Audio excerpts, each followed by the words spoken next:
if you really want to seek knowledge, you have to stop thinking about going to Egypt, Saudi Arabia, going to Mauritania, because you are hurting your potential. Instead, if you want to really seek knowledge, you need to adapt a identity. You need to say, I am a student of knowledge. Even in the back of your mind and deep in your heart, you know that you're not doing what a student of knowledge does. But if you want to be good at something, you need to look at what the top 1% of people who identifies as such. Thus, I will go ahead and do those things, or at least aspire to do those things, even if I don't do them on a day-to-day basis, because that will make you be able to seek knowledge anywhere. Now, here's one thing that happens that a lot of people don't realize, that a lot of people that has never traveled in one of these known countries for seeking knowledge think and envision that it is like. They don't realize that even when you sit at the feet of the sheikh and learn from the sheikh, you don't realize that the sheikh is only a guide to you. The sheikh is not going to throw down your throat everything that you have to memorize and sit there with you like a child and repeat with you the thing that you have to say. The sheikh, he will guide you, right? So he will tell you, okay, what's your level? What do you know? Where are you at right now? Have you studied such? Have you studied fiqh? What do you study in fiqh? Have you studied Nahu? What do you study in Nahu? Okay, cool. Go over this book. So let's start. Open the first page. Read. What do you understand from it? Okay, do you understand this? Explain this to me. Explain it to me. Okay, cool. Now go and memorize. That's what a sheikh does to you. That's what a teacher does to you in summary. He's a guide, but you need to go home. You need to write your notes. You need to memorize. You need to do mudarasa with another student. You need to, nowadays, you might need to put it into ChatGPT and make quizzes for you about it, right? The point is that whatever method you use, modern method or old method, on your own or with another student, the work goes back to you.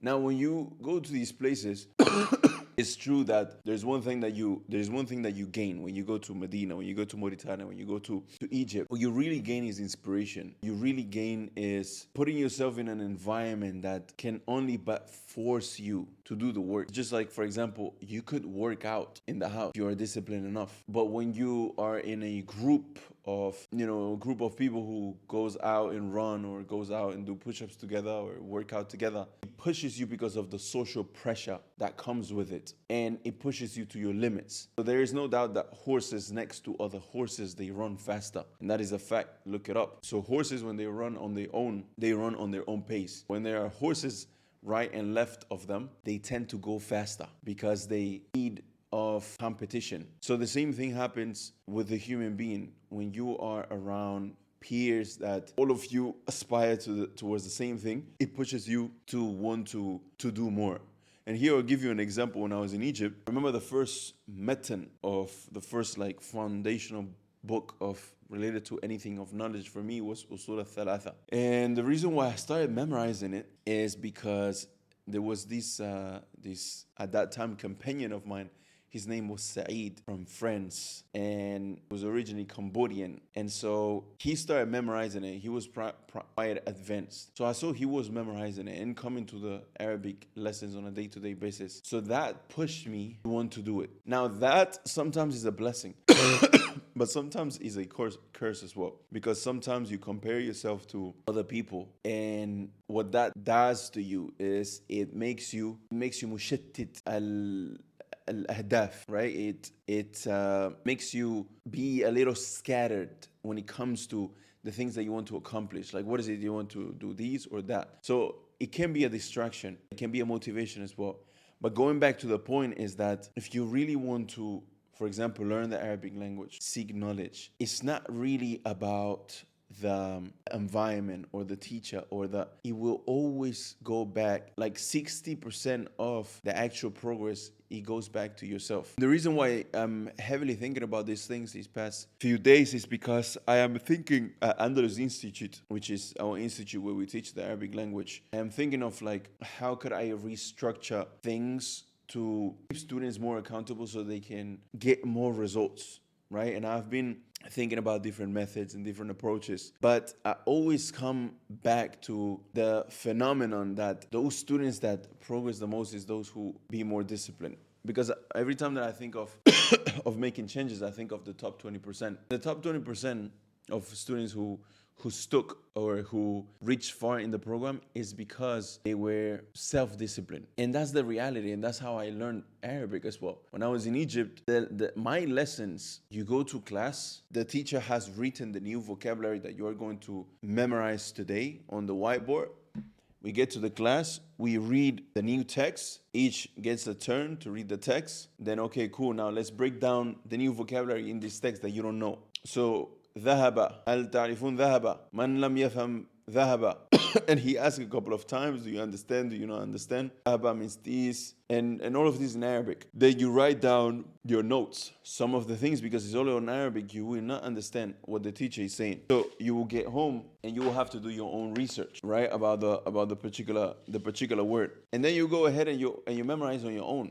You have to memorize the vocabulary on your own.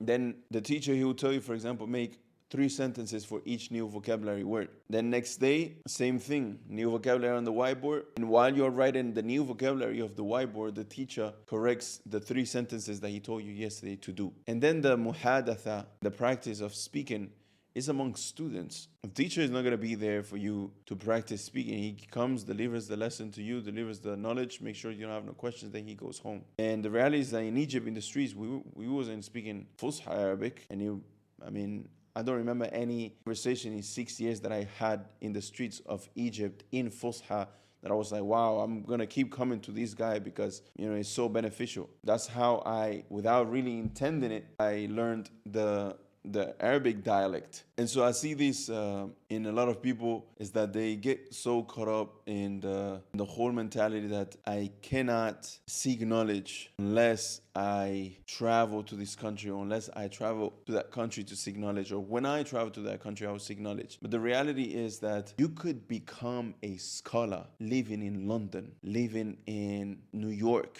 living in Philadelphia, living in Australia. It's not about the place. You can be in the filthiest place on earth because of your sincerity. Allah Azza wa Jal grants you scholarship, especially nowadays, in our modern times, how accessible knowledge is. Like, it's ridiculous. If the Salaf would see how accessible knowledge is, what they would fight for it, travel miles and miles and miles to get. If they would see how much we can get now done by putting a PDF in ChatGPT and spitting out straights, or like being able to ask it to extract things from that particular PDF, is sad. The loss of potential from a lot of Muslims in this space. But anyways, I wanted to say this today. Hope to see your thoughts in the comments. And if you guys want to learn the Arabic language, I'll leave in the first link in the description a video where I break down in 5 steps how to do so without you needing to travel to Medina University, Egypt, Mauritania, and achieving the same level as students who actually did. Go and check it out. Assalamu alaikum.